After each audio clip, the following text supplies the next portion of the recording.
C'est maintenant le beau cimetière, le beau poison, et c'est une victoire les amis, quelle belle victoire, let's go. Non, non, c'est une défaite, let's go, c'est une défaite les amis, on va toujours gagner. Double PK sur le terrain, et c'est une nouvelle victoire, signée Ninja Doré. Bref, profitez bien de cette vidéo, bon visionnage à tous.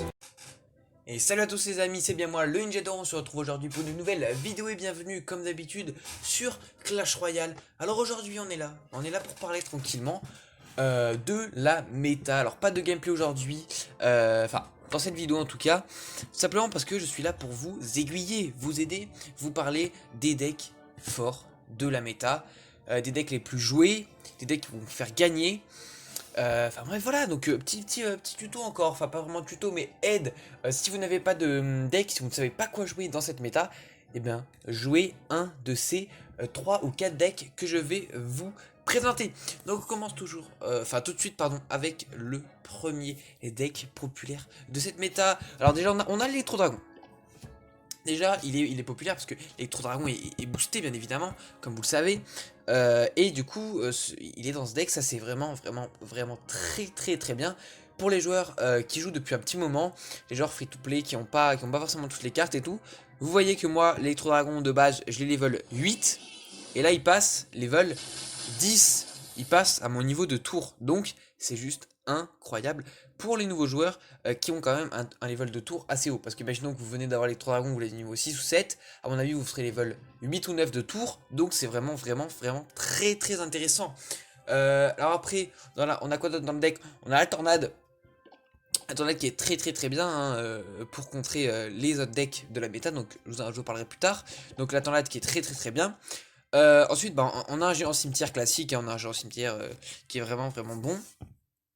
Donc ça c'est un deck tout simple qui se joue en défense. Vous pouvez avoir des bons contre-push. Il joue un peu comme ce deck cimetière là. Mais il est plus axé attaque on va dire.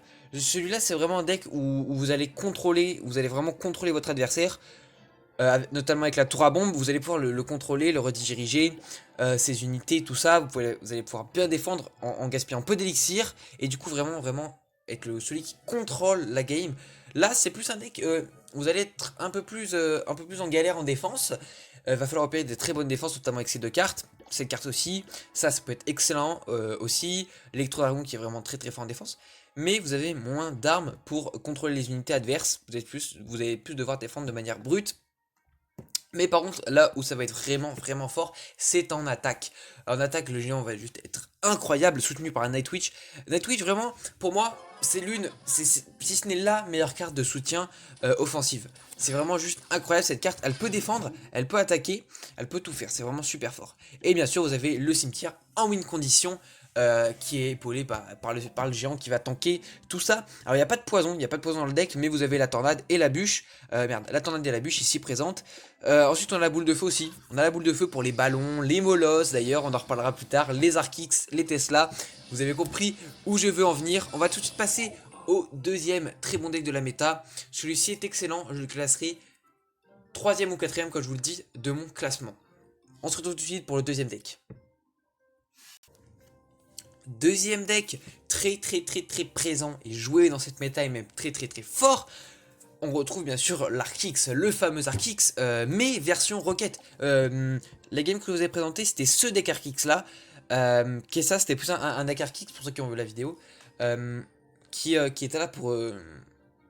comment dire, pour l'Elex x2. En gros, vous temporisez bien l'Elex x1 et derrière vous mettez la pression avec l'Arkix.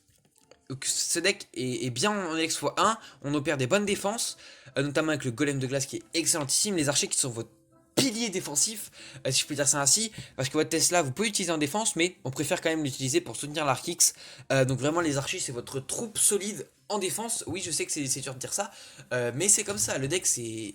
Voilà, c'est archer, pilier défensif. Du coup, dans le deck, c'est radicalement différent, puisqu'on a tout simplement ces deux cartes qui sont bien plus solides. Pardon.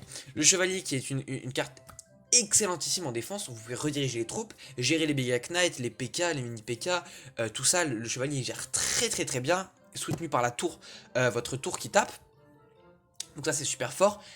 Vous avez ensuite une tornade pour défendre qui est excellent, mais aussi pour faire passer vos arc X, hein. Vous pouvez placer, forcer une tornade pour mettre la troupe derrière la tour et que l'arc X connecte. C'est vraiment excellentissime. Après on a quoi d'autre? On a la roquette, bien sûr, on a la roquette que je vais détailler, bien sûr, parce qu'elle elle ne se joue pas n'importe comment, la roquette. Elle est très forte dans ce deck, mais elle ne se joue pas n'importe comment. En gros, cet arc X se joue vraiment différemment. Vous allez placer beaucoup plus d'arc X défensifs, mais lorsque vous allez mettre des arc X offensifs, votre but ça va être d'être rentable en élixir pour pouvoir envoyer des roquettes sur les tours ennemies. Vous enverrez pas souvent des roquettes, vous enverrez des roquettes que vous allez être rentable en élixir. Une fois que vous aurez envoyé une roquette et vous aurez quand même... Après si vous êtes rentable, si vous, par exemple vous avez gagné 5 d'élixirs dans l'opération, vous pouvez quand même envoyer la roquette. 4 d'élixirs, vous pouvez quand même envoyer la roquette. Mais derrière il faut assurer les bonnes défenses. Donc la roquette vous l'envoyez pour gratter, et après ça souvent vous allez faire une petite passe, donc un tour de cycle, où vous allez mettre l'arc X en défense et pas en attaque, pour simplement aider parce que vous aurez peut-être un peu moins d'élixir. Ensuite la Tesla dans ce match-up, dans ce deck pardon, elle est exactement pareille, hein, elle se joue pour venir soutenir l'arc X, et elle peut être une excellente carte défensive. Franchement pour moi les gars je vous le dis, pour moi Tesla c'est le meilleur bâtiment.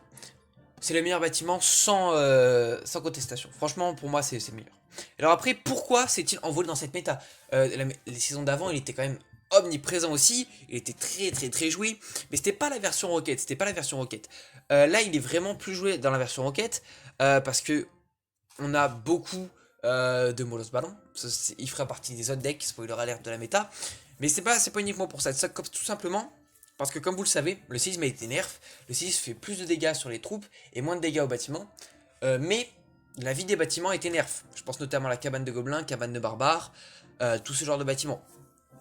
Mais la vie de la Tesla, qui était déjà super forte, et le séisme était le seul moyen de la toucher quand elle était rangée, elle était nerf du coup. Et enfin, la vie de la Tesla, pardon, n'a pas été nerf. Du coup, le séisme fait quasiment pas de dégâts sur la Tesla. Et ce qui fait que le deck Arc X c'est une force incroyable. Quand vous allez mettre Arc X Tesla, l'adversaire, s'il n'a pas un séisme ou une boule de feu, comme je l'ai dit, ah ben il va beaucoup plus galérer, ça c'est sûr.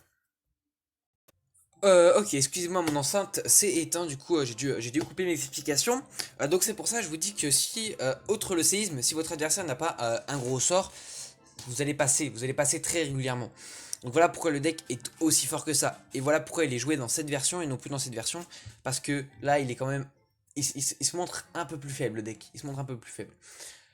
Bref du coup ce deck franchement pour moi c'est le meilleur. Honnêtement pour moi ce deck c'est le meilleur de la méta.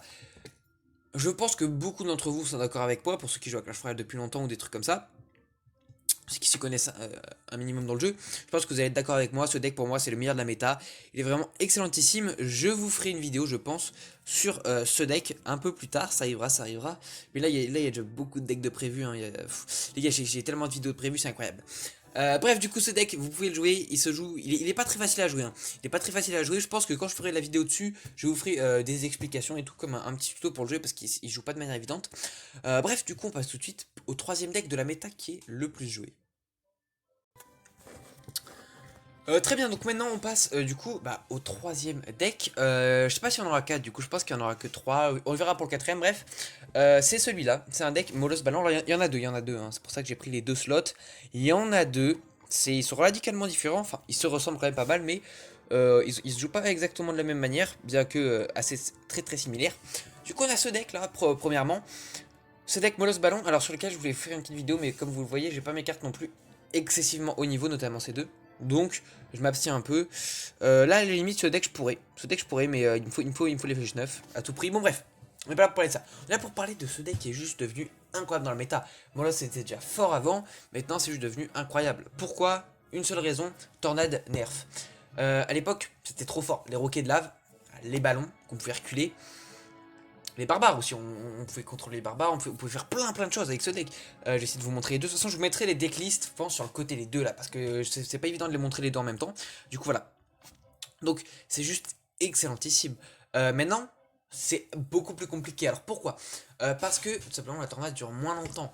La tornade, on l'utilisait pour reculer les troupes, reculer les ballons, les contrôler, les envoyer sur un bâtiment, sur quelque chose. Là, la tornade qui dure moins longtemps, c'est beaucoup plus dur à faire. Certes, il y a une plus grosse phase d'attraction, mais c'est quand même un poil plus chaud à faire. Souvent les défenses molosses elles sont très délicates. Et quand on galère à gagner du temps pour empêcher le ballon ou le molosse de passer, ça devient vraiment dur. La tornade est toujours aussi efficace sur les roquets de lave, mais elle est quand même beaucoup moins forte pour ralentir les troupes et tout. Donc voilà, ce deck est juste incroyable. Ce deck, je pense que... Enfin, ce deck se joue, c'est pas je pense, c'est ce deck se joue en fait, en gros, vous allez essayer de voir le premier push adverse, et vous allez essayer d'être rentable en élixir dès le premier push. Une fois ça fait, la magie opère, vous envoyez votre molosse fond de map, et vous êtes parti. Ce qui est très fort avec le deck, c'est que quand vous allez envoyer votre molosse fond de map, qui coûte 7 je le rappelle, vous allez pouvoir jouer ça derrière. Vous allez pouvoir jouer ça, ça et ça. Pour défendre. Au cas où il essaye de push opposé. Si ma cochon, vous allez avoir ça. Prince, ça. Enfin, genre plein de petites choses comme ça. Prince, vous allez même pouvoir mettre ça. Enfin bref, vous allez avoir plein de mécaniques défensifs. Là, vous allez peut-être perdre de l'élixir. Peut-être prendre des dégâts sur votre tour. Mais derrière, vous allez avoir un push très construit. La MG, l'envoyez peut-être pas en défense. On aime beaucoup l'avoir en attaque pour soutenir. On va plutôt utiliser les cartes défensives qu'on va utiliser. C'est plutôt ça, ça et ça. Les 4 qui sont là. Ça, on va utiliser pour forcer, pour faire passer. Et ça, on va utiliser pour venir soutenir nos 2 win conditions. Donc voilà le deck qui est vraiment fort dans la méta à cause du nerf de la tornade, pardon. Celui-là, c'est pareil, sauf que à la place de la BDF, on a un petit mineur pour venir faire passer, forcer, vraiment là, mettre tous les points sur le dos de l'ennemi, qui soit désorienté. Il se dit, oh, il y a un mineur en plus, il y a du molosse, du ballon, mineur, histoire qu'il soit un peu désorienté. Parce que finalement, on envoie ça, et là il nous reste 3 Delex. 3 Delex c'est très peu, donc on envoie le mineur, ça met trop la pression, c'est juste incroyable. Après attention, pardon. On n'a pas la tombstone, mais on a la horde et les gargouilles. La horde, pardon, on va souvent vouloir la mettre en attaque. Les gargouilles toujours défensifs, ça c'est pareil, et ça on peut du coup l'utiliser, les flèches dans cette version, enfin dans ce deck, pour forcer aussi un peu remplacer la boule de feu, mais il va pas mettre la même pression, vous voyez ce que je veux dire. Donc les deux decks se jouent vraiment, comme vous avez vu, quasiment pareil, seulement on a le mineur ici pour mettre de la grosse pression, alors ici on a la BDF qui fait passer, qui force, et ici on a les flèches qui sont incroyables. Donc voilà pour ce deck. Pour cette vidéo, j'ai envie de vous dire, je vous afficherai les 3 decks à partir de maintenant sur le côté de votre écran, ne vous en faites pas. Et du coup, les 3 decks sont vraiment forts dans la méta. C'est juste incroyable, Alors après, il y a d'autres decks forts dans la méta, il n'y a pas que ceux-là, mais ceux-là, c'est les meilleurs. Si vous avez un compte qui est pas très EP, mais que vous voulez rush méta sans vouloir non plus tryharder à fond, et ben je vous conseille ce deck tout simplement, qui est le deck géant cimetière. Simplement pourquoi? Parce qu'on a une carte, celle-ci qui est boostée, ça vous fait une carte plutôt généralement très haut level et qui est très intéressante et très importante dans le deck. Donc pour moi c'est ce deck que vous allez voir jouer. Nightwitch elle a pas besoin d'être haut niveau pour être forte, le jeu il vous le faut minimum level 9 voire 10. Parce qu'il est très important le cimetière, pas besoin de le passer au-dessus de level 10, enfin pas besoin d'avoir level 10 comme moi. La boule de feu il vous la faut level 9, les battes, la tornade et les bûches, level 9 ça ira. Si vous avez level 10 c'est vraiment sympa, mais pas besoin non plus d'avoir toutes vos cartes 10, 9 ça suffit. Donc voilà pour cette vidéo, j'espère qu'elle vous aide, qu'elle vous aidera. Si c'est le cas, n'hésitez pas à mettre un petit pouce bleu, de vous abonner, à partager cette vidéo sur les réseaux sociaux, ça me ferait très plaisir. Je vous dis salut à tous, c'était le Ninja Doré.